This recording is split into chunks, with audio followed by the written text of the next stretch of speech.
오늘 민수기 24장 말씀 통해서 하나님 주신 은혜를 깨닫고 하나님의 사랑 가운데 오늘도 승리하는 하루가 될 수 있기를 간절히 바랍니다. 오늘 민수기 24장을 살펴보는데요.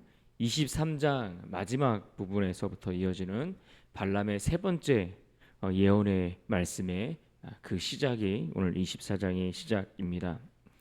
첫 번째와 두 번째 발람이 예언했던 그 내용들을 보면 이 발람은 발락에게 이스라엘을 저주해 줄 것을 요청받았지만 하나님께서 그를 막으시고 이를 뒤로 엎으셔서 오히려 축복의 예언을 쏟아 놓았던 것을 볼 수가 있습니다. 자신의 의도와 상관없이 이스라엘을 저주하지 못하고 오히려 축복의 예언을 듣게 된 이 발락은 또 한 번 더 마지막 한 번 더 혹시라도 하나님께서 이스라엘을 저주하는 그 일을 기뻐하실지 모른다, 이런 기대를 가지고서 세 번째 장소로 발람을 데리고 이동하는 것을 보게 됩니다. 하지만 발람은 자기가 이스라엘을 저주하지 않고 축복하는 것을 하나님께서 좋게 여기신다라는 것을 깨닫습니다. 그래서 오늘 본문에 보면 그의 낯을 이스라엘이 진을 치고 있는 광야를 향하여 그 낯을 향하여 들었다, 이렇게 표현하고 있는 것을 볼 수 있습니다. 본문 24장 1절을 봅니다. 1절입니다. 발람이 자기가 이스라엘을 축복하는 것을 여호와께서 선히 여기심을 보고 전과 같이 점수를 쓰지 아니하고 그의 낯을 광야로 향하여. 발람이 지금 그의 얼굴을 광야로 향하여 보았다라고 했습니다. 그가 전과 같이 하나님이 기뻐하시지 않는 방법들을 통해서 그 점괘를 꾀하거나 이런 방법들을 하지 않고 하나님이 그 가운데 무엇을 말씀하실지 그 말씀을 그대로 전하기 위해 그의 얼굴을 광야로 향했다, 이렇게 이야기합니다. 그런데 그가 바라본 광야는 어떤 곳입니까? 광야는 말 그대로 황량한 땅입니다. 그 광야는 거칠고 메마르고 그곳에는 도무지 사람이 살만한 그런 환경이 되지 못하는 그러한 광야이죠. 그렇게 메마른 땅에 지금 이스라엘이 진을 치고 있는 그 장면을 이 발람이 바라보고 있는 겁니다. 그런데 오늘 본문 2절 말씀으로 넘어가 보면 하나님의 영이 그에게 임하였다, 이렇게 말씀합니다. 2절을 봅니다. 눈을 들어 이스라엘이 그 지파대로 천막 친 것을 보는데 그때에 하나님의 영이 그 위에 임하신지라. 하나님이 발람을 통해서 하시고자 하시는 말씀이 있다라는 이야기입니다. 하나님께서 발람을 통해서 여전히 들려주시고자 하시는 말씀들이 남아있기에 그를 그 가운데 임하셨다라는 겁니다. 그런데 비록 그가 하나님과 세상 사이에 두 마음을 품은 자로서 그렇게 그 마음 중심에 탐욕과 또 은근 보화와 이런 것들이 마음에 가득 차 있는 그의 마음이었지만 하나님의 영이 그 가운데 임하게 되니까 그가 무엇을 보고 무엇을 예언하게 됩니까? 오늘 본문 5절을 봅니다. 5절에 보면 이렇게 말합니다. 야곱이여 내 장막들이, 이스라엘이여 내 거처들이 어찌 그리 아름다운고. 이스라엘을 바라보며 그가 이야기하기를 그들의 장막이, 그들의 거처가 아름답다라고 그는 이야기를 합니다. 그러면서 6절과 7절에 이렇게 말하죠. 그 벌어짐이 골짜기 같고 강가의 동산 같으며 여호와께서 심으신 침향목들 같고 물가의 백향목들 같도다. 그 물통에서는 물이 넘치겠고 그 씨는 많은 물가에 있으리로다. 그의 왕이 아각보다 높으니 그의 나라가 흥왕하리로다. 마치 광야에 진을 치고 있는 모습들, 이스라엘이 그 광야의 거칠고 메마른 땅에 진을 치고 있는 모습들이 골짜기 같고 강가에 심은 동산 같다라고 이야기합니다. 발람이 눈을 들어 지금 바라보는 것은 황량한 광야입니다. 메마른 땅이죠. 물이라고는 찾아볼 수가 없고 인간이 살만한 조건과 환경이라고는 도무지 되지 않는 그러한 곳을 바라보고 있는데 그의 눈에 들어온 것은 무엇이었습니까? 아름답고 풍요로운 땅의 모습이 그에게 보였다라는 이야기입니다. 하나님의 영이 그에게 임하고 그의 눈이 열리니까 이스라엘을 향하여 바라보는데 그가 그들 가운데 보지 못했던 그 모습을 보게 되더라는 것입니다. 영의 눈으로 그들을 바라보니까 지금 하나님이 그의 마음을 열어주셔서 그가 깨어있는 그 믿음의 눈으로 바라보게 되니까 지금 이스라엘이 광야의 진을 치고 있는데 그들이 거한 땅은 더 이상 광야가 아니라 푸른 동산 같아 보였다는 겁니다. 그 풍요로움을 어떻게 표현할 수 없을 정도로 그 아름다움에 완전히 도취되어 있는 발람의 모습을 볼 수가 있습니다. 여러분 생각해 보십시오. 어떻게 광야가 아름다울 수 있습니까? 그것은 그냥 그 척박한 땅, 그 메마르고 척박한 땅, 그저 그냥 바라보기에 와, 이 모래가 끝이 없네, 이런 어떤 감탄이 나올 수는 있겠지만, 그러나 그 땅이 과연 사람이 살 만한 땅인가라고 볼 때에 어떻게 그 메마르고 척박한 땅이 풍요롭다라고 이야기할 수 있겠습니까? 광야는 누가 보더라도 소망이 없고 그 땅은 기쁨이 없고 도무지 쉴 만한 곳이 되지 못하는 그러한 버려진 땅에 불과한 겁니다. 그런데 지금 발람에게 하나님의 영이 임하시고 그의 눈을 여셔서 그의 입을 통해 말씀하게 하시는 것이 무엇입니까? 하나님의 약속이 성취될 모습을 그의 입을 통해 말씀하는 겁니다. 광야의 메마른 땅이 하나님으로 인해 낙원이 되고 그들의 척박하고 그들의 황량한 그들의 삶의 모습들이 하나님의 동산과 같이 될 것을 보여주고 이것을 발람의 입술을 통해 선언하게 하고 계시는 것입니다. 오늘 우리의 삶을 생각해 보십시오. 이 땅을 살아가는 그리스도인들의 삶의 모습이 어떻습니까? 화려하고 찬란하고 위대해 보입니까? 아니요, 그렇지 않습니다. 주님을 따라가는 그리스도인들의 삶은 어찌 보면 세상적인 눈으로 볼 때 말 그대로 광야와 같은 모습입니다. 주님을 따라 살아가는 그 삶에 대하여 성경은 뭐라고 말합니까? 성도들이 따라가는 예수님을 따르는 그 제자들의 삶은 넓은 길이 아니고 좁은 길이고 좁은 문이라고 말씀하고 있습니다. 많은 이들이 찾지 않는 그러한 길이고 그러한 문이라고 이야기합니다. 세상에서의 성공과 높은 자리, 자기 만족을 위한 명예와 또 그들이 가진 그 소유를 가지고서 평가하는 이 세상의 관점과 눈으로 바라볼 때에 우리의 삶은 그저 볼품없어 보이고 메마른 광야 같은 삶의 모습들 뿐인 것입니다. 심지어 자기의 시간과 물질을 가지고서 주님의 몸된 교회를 섬기고 또 복음을 위해 자신의 것들을 희생하며 헌신하는 그러한 모습, 그러한 수고의 삶은 결코 화려한 삶의 모습은 아니라는 것을 우리는 잘 알고 있습니다. 하지만 하나님의 말씀은 무엇을 말씀합니까? 마치 우리의 그러한 삶의 모습들이 강가의 동산과 같이 변화될 것을 말씀하고 있는 겁니다. 비록 우리의 모습이 세상의 눈으로 볼 때 볼품없고 우리의 환경이 열악하고 우리의 삶의 내용들이 참으로 어렵다 할지라도 그 광야 같은 삶이 하나님의 축복으로 말미암아 결국 복을 받는 인생으로 그 인생은 마무리될 것이다. 이것을 말씀하고 있지 않습니까? 그러므로 육신의 눈으로만 우리의 삶을 바라보지 말라는 겁니다. 너희가 살아가는 그 삶의 자리와 그 환경과 그 상황을 육신의 눈으로만 바라보지 말고 그래서 내 문제 가운데 갇혀서 낙심하고 좌절하고 그렇게 살아가지 말고 믿음의 눈을 들어 하나님께 소망을 두고 살아가는 인생으로 살아갈 것을 말씀하고 계십니다. 아름다운 동산으로 변화시키실 하나님의 그 은혜를 소망하며 너에게 주어진 그 삶을 담대하게 살아갈 것을 우리에게 당부해 주시는 말씀 아니겠습니까? 오늘 본문의 말씀을 보면 7절에 아각보다 높이 흥할 것이다 라고 그 이스라엘의 모습에 대해서 예언하는 것을 보게 됩니다. 여러분, 아각이 누구입니까? 아각은 아말렉의 왕입니다. 그런데 이 아각은 당시 본문의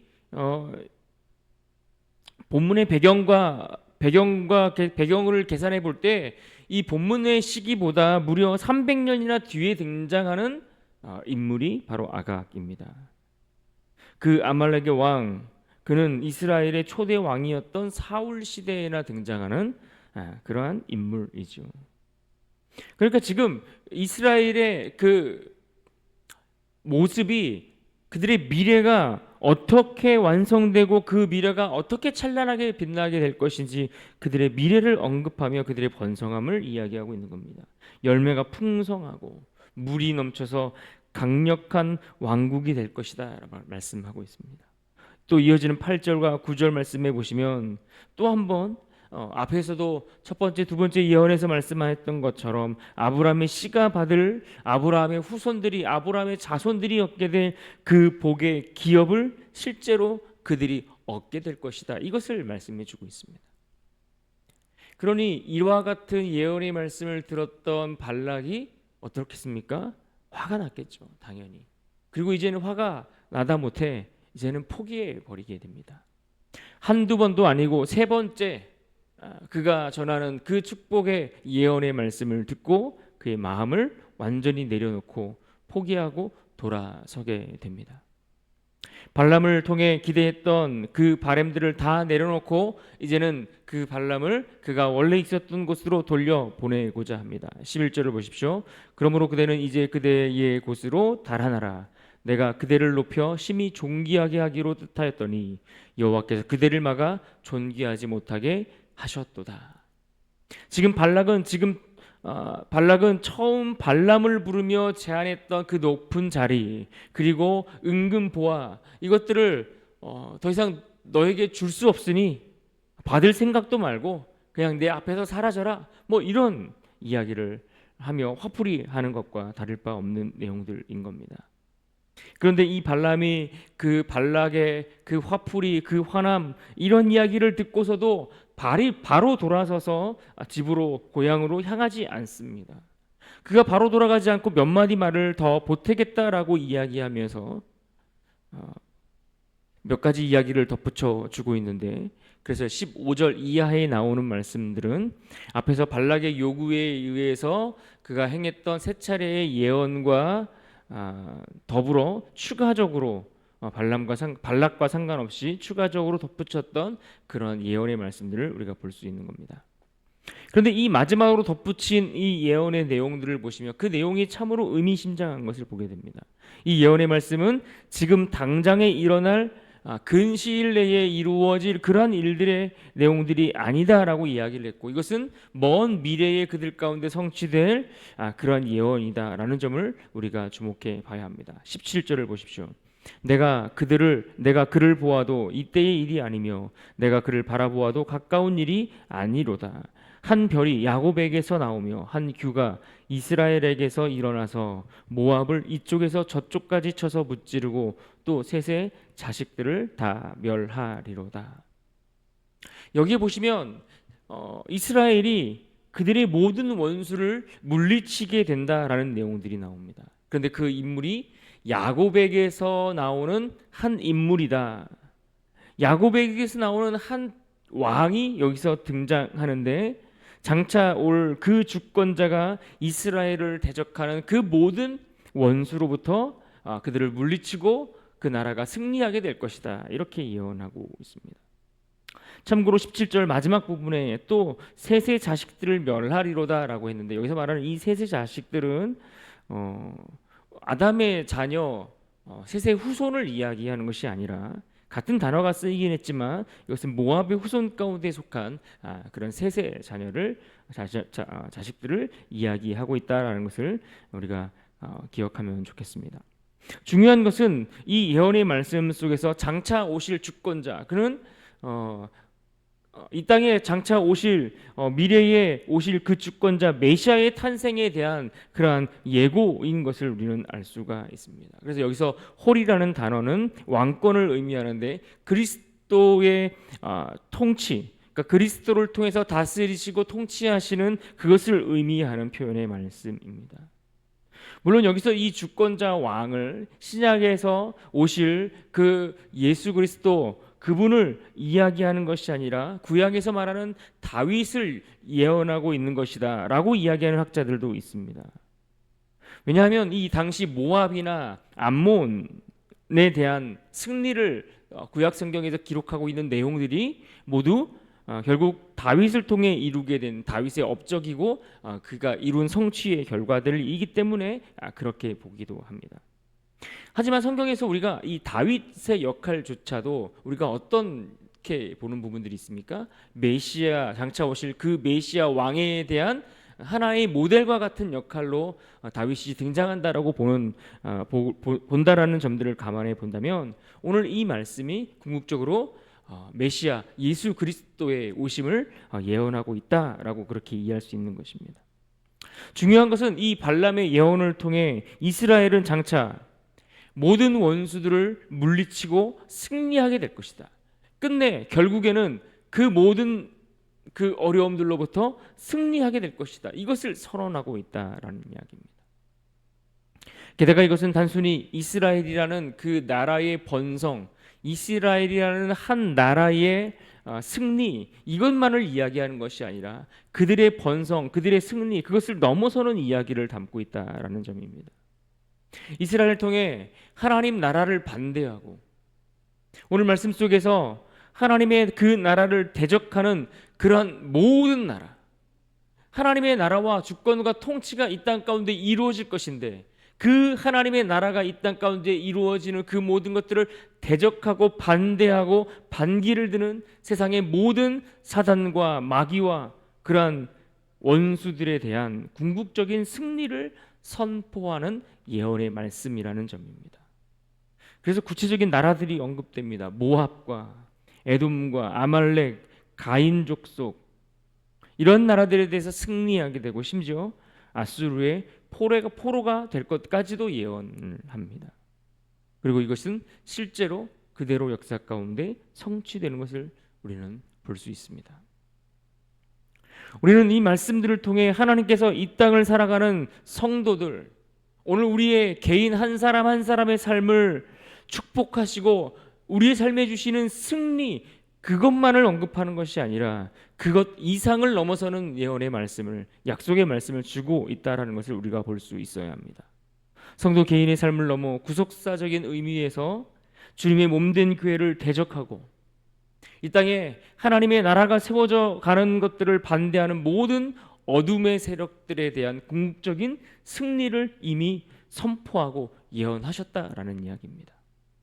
예수 그리스도의 십자가와 그 부활의 권세와 그 능력 앞에 모든 사단이 무릎 꿇고 항복하게 될 것을 이미 이 시대에 구약 성경을 통해 하나님은 선언하셨다라는 이야기입니다. 오늘 발락의 모든 계획들을 보십시오. 이스라엘을 대적하고 그들을 무력화시키고 저주하려고 했던 그의 모든 온갖 계획과 수단과 그 모든 것들이 얼마나 허망하게 끝이 나고 말았습니까? 이 땅에 하나님 나라를 대적하는 모든 세력들이 이와 같이 허망하게 그들의 계획들이 끝이 날 것을 말씀하고 있는 겁니다. 이 땅에 교회를 대적하는 이들이 누구입니까? 어떤 말로 교회를 대적하고 저주하고 욕한다 할지라도 그들의 저주 때문에, 그들이 욕하는 것 때문에 교회가 무너지는 것이 아니라는 이야기입니다. 물론 우리의 부족함 때문에 교회가 욕을 먹고 손가락질 당할 수 있지만, 그러나 우리의 연약함 때문에 쉽게 교회가 무너지거나 주저앉지 않는다는 이야기입니다. 왜요? 하나님께서 세우셨기에, 하나님께서 세우신 교회는 하나님이 지키시기 때문에 그렇습니다. 그러므로 오늘 우리 성도들 한 사람 한 사람뿐만 아니라 우리를 통해 이루어 가시고 만들어 가시는 주님의 몸된 교회가 무엇을 기억하고 어떠한 길을 걸어가야 하겠습니까? 오늘 하나님께서 하셨던 말씀들을 기억하면서 이 세상에 우리 가운데 들려지는 수많은 유혹의 말들과 우리를 흔들게 하는 그 유혹들 앞에 두려워하지 않고 우리에게 주어진 그 믿음의 길을 가기를 하나님은 기대하고 바라고 계시는 겁니다.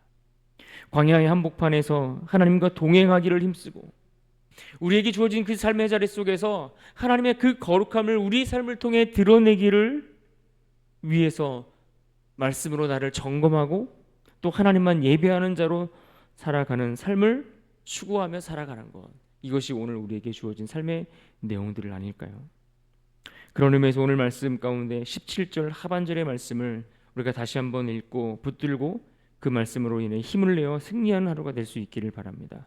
17절 중반부터 보시면 한 별이 이렇게 말씀합니다. 한 별이 야곱에게서 나오며 한 규가 이스라엘에게서 일어나서 모압을 이쪽에서 저쪽까지 쳐서 무찌르고 또 셋의 자식들을 다 멸하리로다. 오늘 주신 말씀처럼 하나님을 우리가 그러하기에 더 사랑하고 그분과 동행하기를 힘쓰고 그분 앞에 순종하기를 힘쓰므로 오늘 우리에게 주어진 그 승리의 삶을 믿음으로 잘 살아낼 수 있기를 주님의 이름으로 축원합니다.